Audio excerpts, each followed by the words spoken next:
kenapa ini sholatnya berjauhan, gitu kan ya? Kenapa nih sholatnya berjauhan? Kenapa sholatnya nggak rapat seperti Rasulullah Shallallahu Alaihi Wasallam ketika sholat, beliau kemudian sebelum memimpin sholat menghadap ke belakang dalam salah satu hadis, kemudian berkata pada para sahabat, luruskan sehingga lurus hati kalian. Jangan kemudian berbeda, ada rongga, ada tidak rapi sehingga bertentangan pula hati-hati kalian. Itu kata Rasulullah. Sehingga Rasulullah mengawasi shaf para sahabat. Dan Al-Quran juga berkata bagaimana Islam itu diserupakan dengan sebuah tembok yang tersusun daripada bata-bata yang rapi, yang kemudian rekat satu sama lain, yang mereka saling melindungi satu sama lain, saling melengkapi satu sama lain. Ka'annahum bunyanum marsus, seperti mereka bangunan yang tersusun kokoh atau bata-bata yang tersusun kokoh. Nah, itu dikatakan di dalam Al-Quran. Lalu kemudian dikatakan, kenapa kamu nggak kayak gitu sholatnya? Kenapa kamu sholatnya sekarang berjauh-jauhan? Bahkan kemudian harus ada tangan. Jawabannya, iya kan, kalau misalnya kita makan pete gimana?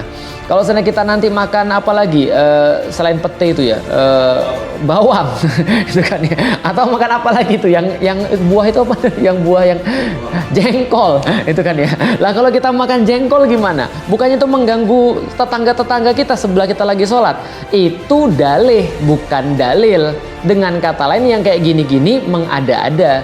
Maka yang mengada-ada itu adalah dikatakan dalam salah satu hadis, segala sesuatu yang mengada-ada itu adalah kesesatan. Nah, bid'ah, maka bid'ah adalah kesesatan karena dia mengada-ada selain daripada pendapat daripada Rasulullah. Nah, ini adalah definisi kemudian sesat. Sesat itu gampang. Kalau dia ditanya dalilnya apa, jawabannya kemana-mana. Ini bukan mazhab Syafi'i, ini juga bukan mazhab Maliki, ini juga bukan mazhab apalagi Hanafi, ini juga bukan mazhab Hambali, tapi ini mazhab siapa? Ini mazhab Hokage pertama misalnya. Ini mazhabnya kakeknya Tsunade misalnya, kayak gitu. Nah, ini tidak bisa dijadikan sebagai dalil, alias ini adalah jawaban yang sesat. Jawabannya aja sudah sesat, apalagi dengan perbuatannya. Maka kita jadi tahu yang dinamakan sesat adalah sesuatu yang tidak punya dalil. Tapi apabila dia punya dalil, meskipun berbeda, dia tidak disampaikan atau dikatakan sesat. Contoh, ada yang sholatnya begini pas lagi tahiyat, ada yang sholatnya begini pas lagi tahiyat. Beda dong.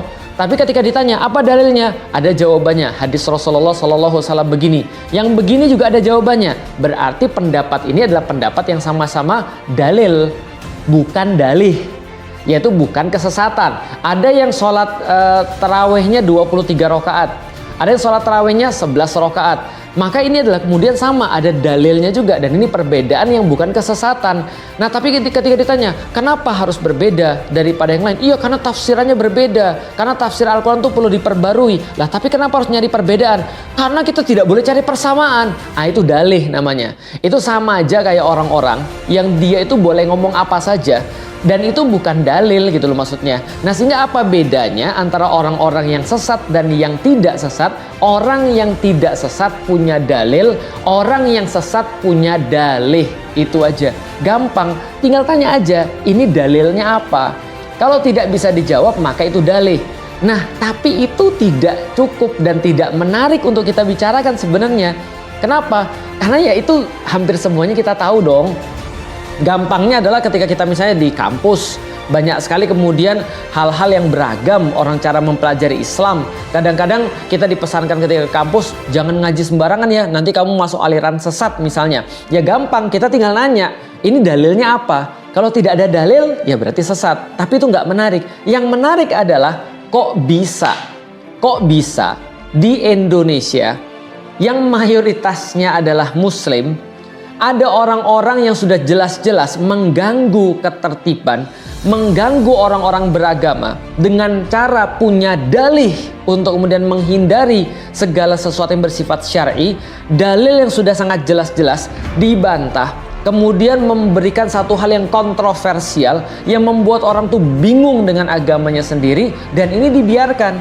Padahal sudah dalam tahapan sangat parah. Kita tahu misalnya orang-orang wajarlah ketika mereka berpendapat, loh kayak HTI, kayak FPI, perasaan mereka nggak ngapa-ngapain, mereka sholatnya masih kiblat yang sama, sholatnya tetap kemudian rapat, sholatnya nggak ada beda dengan yang lain, nggak ada beda dengan NU, nggak ada beda dengan Muhammadiyah, mereka juga amalan-amalannya nggak ada yang beda, sholatnya nggak berjauh-jauhan, nggak ada cewek nyelip di situ misalnya, atau nggak ada orang-orang yang bukan muslim nyelip di situ, atau tidak terkait dengan misalnya ada banyak laporan bahwasanya ketika dia pergi ke satu pesantren lantas dia boleh untuk maling duit ibunya atau tidak mengakui ibunya sebagai seorang muslim gara-gara tidak berbaiat kepada yang keyakinan dia dan segala macam. FPI nggak gitu, HTI nggak gitu. Kok tiba-tiba FPI dan HTI dibubarkan? Sementara ada yang benar-benar berbeda banget daripada kemudian kebanyakan, bukan hanya berbeda daripada kebanyakan, nggak punya dalil.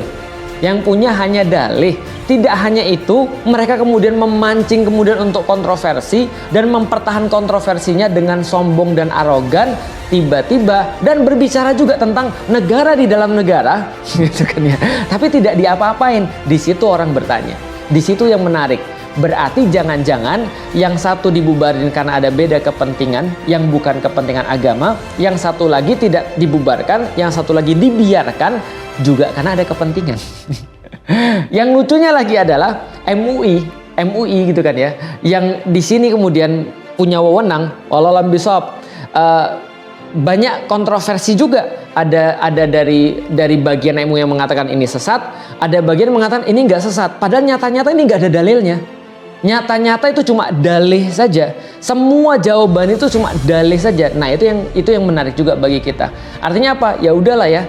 Kalau kita berpikir tentang masalah kesesatan dan kita berpikir tentang masalah petunjuk, saya pikir itu sudah sangat jelas sekali bahwasanya petunjuk itu dari Allah, segala sesuatu yang namanya dalil yang sudah kita bilang tadi. Sedangkan kesesatan itu cuma pakai dalih, bukan dalil.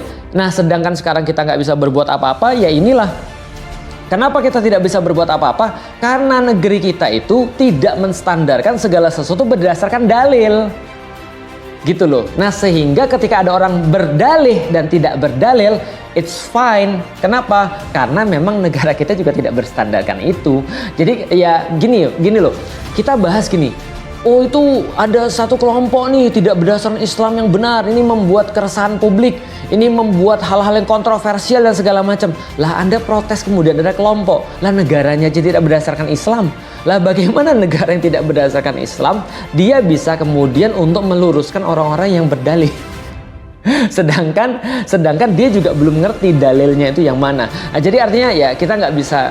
Iya, kayaknya we ask too much gitu ya. Kita minta terlalu banyak kalau seandainya yang kayak gini ya, yang pesantren-pesantren yang meresahkan, termasuk pemimpin-pemimpin yang meresahkan, yang mungkin terhubung dengan banyak sekali koneksi-koneksi yang lebih meresahkan, itu kan ya. Nah, itu we ask too much. Kita minta terlalu banyak untuk kemudian agar negara ini kayak meluruskan. Ini berlanjut lama lalu kemudian, dan ini bukan masalah baru, masalah lama, berlanjut terus lama, tiba-tiba dilupakan oleh orang dan tidak diselesaikan. Lah, kenapa? Ya karena balik lagi individual mungkin kita diajari dengan Islam.